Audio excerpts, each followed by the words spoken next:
The following video will show you how to change the split tube O-rings on the TD100XR and Unity XR. Here we are working with the Unity XR. You will need tweezers, replacement size 10 O-ring, the O-ring removal tool and O-ring insertion tool supplied with your instrument. Firstly, remove the top covers from the instrument to access the split tube oven. Then, cool the instrument. In the MIC software, enter Direct Control and select Exchange Split Tube to isolate the carrier gas flow. Then turn the instrument off. Remove the split tube or recollection tube to access the O-rings. Firstly, push the tip of the O-ring removal tool into the O-ring.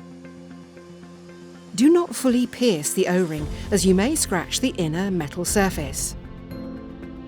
Turn the O-ring removal tool to lever the O-ring out of its groove. You may need to use the insertion tool to help lift out the existing O-ring.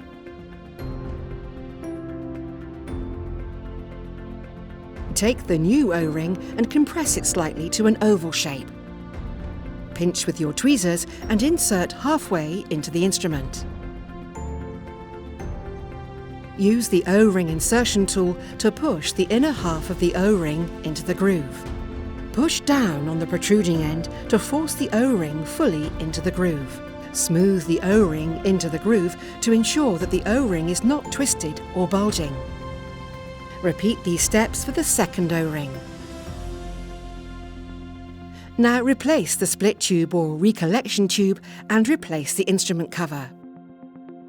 After replacing O-rings, leak testing your instrument is recommended. For more information, visit marks.com.